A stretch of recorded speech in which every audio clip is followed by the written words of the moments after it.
سورہ کہف آپ بتائے گی کہ اینڈ آف دا ٹائم میں دجال نے کیا. سورہ کہف کے تھرو ہمیں پتہ چل جائے گا اینڈ آف ٹائم میں کیا کیا ہو. اتنی بڑی طاقت ہے ہمارے پاس. سورہ کہف کے اندر دجال کا تو لفظ بھی نہیں. بادل آسمان سے اتر کے گھر کی چھت پہ آنا شروع ہو گیا. اس بندے نے کہا میں سورہ کہف کی تلاوت کر. سکینہ ہے جو کہ اللہ تعالیٰ نے نازل کیا تھا ایک ہی رات کی وجہ سے. اس سے جو پتہ چلتا ہے کہ مسلمانوں کے پاس ایک ہی طرح کا ہتھیار ہے جو دجال سے مقابلہ کر سکتا ہے, وہ سورۃ کہف ہے.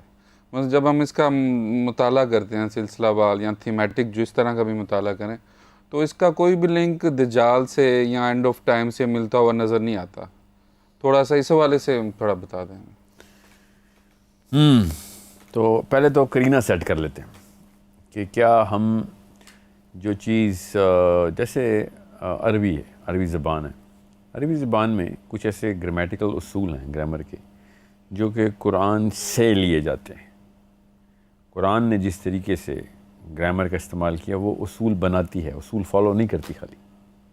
بالکل اسی طریقے سے اس فارمولے کو اس قرینے کو سمجھیں کہ نبی علیہ السلام نے جب کوئی بات کسی معاملے کے سلجھاؤ کے لیے بتائی ہے تو ہم قرینہ یہی رکھیں گے کہ سورہ کہف کو اب ہم اس چابی کی طریقے سے استعمال کریں گے اور وہ والے تالے ڈھونڈیں گے جس پہ چابی لگتی ہے. سمجھ رہے ہیں؟ اگر ہم چابیاں بنائیں تالا دیکھ کے تو یہ اصول ٹوٹ رہا ہے جو کہ ایک نارمل سینسیکل طریقے سے ہم کام کرتے ہیں دنیا میں, کیونکہ ہمیں پتہ نہیں ہوتا. جب اللہ یا اس کے رسول صلی اللہ علیہ وسلم کوئی بات بتا دیں اور وہ ظاہراً پوری نہیں ہو رہی ہوتی تو اس کا مطلب ہے تالا ہمیں پتہ ہے اینڈ آف ٹائم میں دجال کا جو واقعہ ہونا ہے اس کی چابی اب ہمیں اسی لحاظ سے بنانی پڑے گی جس طریقے کا تالا ہے, کیونکہ یہ حدیث میں آ گیا. تو حدیث بتائے گی یا سورہ کہف آپ بتائے گی کہ اینڈ آف دا ٹائم میں دجال نے کیا کرنا ہے, رادر دین کہ ہم دجال کو خود ہی امیجن کریں, اس کو پوری طریقے سے ایک نقشہ اور احاطہ خود کھینچیں اس کا اور اس میں دیکھیں سورہ کہف آ رہی ہے کہ نہیں. ہم اس کا الٹ کام کریں گے ادھر, کیونکہ حدیث نے اس کو ہتھیار کے طور پر ہی بتایا ہے. اب سورہ کہف کے تھرو ہمیں پتہ چل جائے گا اینڈ آف ٹائم میں کیا کیا ہو رہا ہوگا. اتنی بڑی طاقت ہے ہمارے پاس. یہ فورس سائٹ دیتی ہے, یہ اتنی بڑی دور اندیشی کی دوربین ہے ہماری, یہ ٹیلیسکوپ ہے ایکچولی, کہ ہمیں پتہ چل رہا ہوگا کہ اس وقت کیا کیا ہو رہا ہوگا. اب اگر ہم اینڈ آف ٹائمز کو سورہ کہف کے اوپر میپ کریں تو جتنے بھی حدیث ہمارے پاس ہیں یا جو بھی ہم نے مطلب لیے ہیں اس وقت کے جو بھی ہم نے نقش نگاری اپنے ذہن میں کی ہوئی ہے تو شاید ڈسننس اور ڈیلٹا کریٹ ہو جائے. مگر سورہ کہف کو لیں وہ تو قرآن ہے, اس کو تو نہیں ہم بدل سکتے کسی بھی طریقے کوئی اور نقش نگاری نہیں کریں گے کہ ہمارا یہ مطلب ہے تو اس کا یہ مطلب نکل آئے. یہ تو صاف صریحاً بالکل سمپل سی عربی میں لکھا ہوا ایک پورا متن ہے. وہ آپ چونکہ نبی السلام نے کہا یہ اینڈ آف ٹائم میں کام آئے گی, دجال کے وقت کام آئے گی, تو اب ہم نے اس میں سے دجال ڈھونڈنا ہے. رادر دین دجال کے ٹائم میں سورہ کہف ڈھونڈیں, سورہ کہف سے ہم وقت وہ ڈھونڈیں گے کہ کیا کیا چل رہا ہوگا. سائیکالوجی کو اس طریقے سے حدیث کے تھرو ہم ڈیکوڈ کریں گے.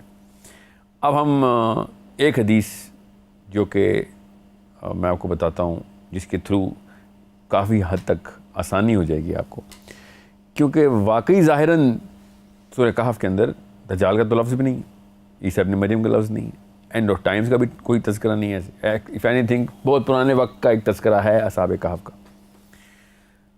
موسیٰ اور خضر کی کہانی ہے, دو باغوں والے دو افراد ان کا آپس میں مکالمہ ہے اور ایک بندے نے کبر کیا ہے, اس کی کہانی ہے, اور ذوالقرنین کی کہانی ہے. ٹھیک ہے, اب یہ بہت ضروری ہے کہ آپ کو پتہ سورہ کہف کا اوور آل نقشہ کیا ہے.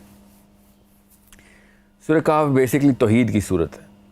شرک کے خلاف اللہ تعالیٰ نے پے در پے اس کے اندر آیات نازل کی, اور شروع کی پہلی آیت سے لے کے اور آخری آیت تک, کیونکہ الحمدللہ الذی سے شروع ہوگی اور آخری آیت میں احدہ ہے کہ پہلی آیت بتا رہی ہے شرک نہ کرنا اور آخری آیت کا آخری لفظ بتا رہا ہے شرک نہ کرنا.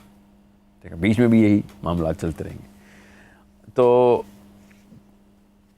سورہ کہف کے اوپر حدیث کیا ہیں پہلے تو یہ سمجھ لیں.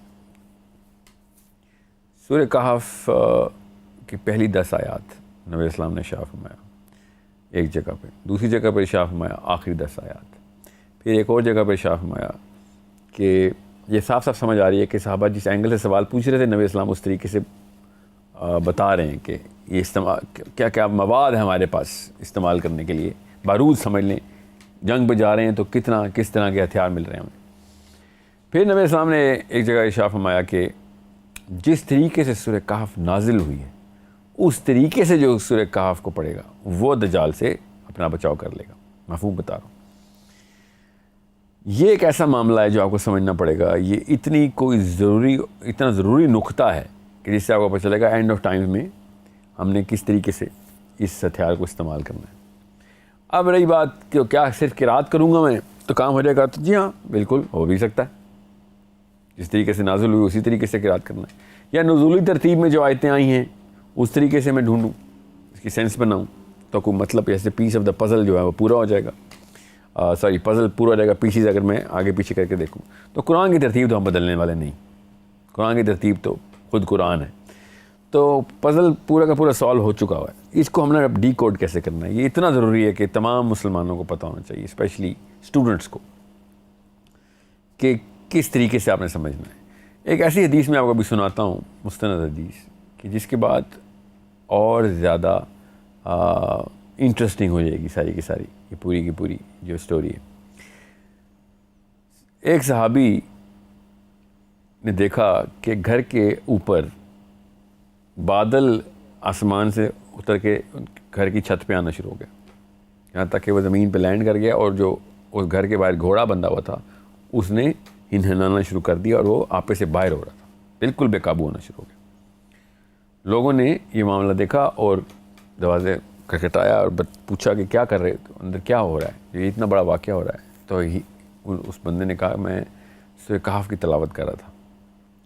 یہ واقعہ نبی علیہ السلام تک پہنچایا گیا. نبی علیہ السلام نے کہا کہ وہ سکینہ ہے, سکینہ, یاد رکھیے گا یہ لفظ نبی علیہ السلام شرما ہے, جو کہ اللہ تعالیٰ نے نازل کیا تھا تیری قرات کی وجہ سے, جو سورہ کہف پڑھ رہا تھا. تو سکینہ آسمان سے اتر کے تیرے گھر کے اوپر نازل کیا اللہ نے. اب یہ بہت ضروری ہے کہ یہ حدیث یہاں پہ سنائی جاتی تاکہ آپ کو پتہ چلے کہ یہ بہت بڑا ہتھیار ہے اور بہت احتیاط سے استعمال کرنا ہے, کیئرفلی, کیجول نہیں لینا اس کو. اس کا مطلب ہے کہ اس کے اندر, اس کا یہ مطلب ہے کہ سورہ کہف ایک ٹیکنالوجی ہے, ٹھیک ہے.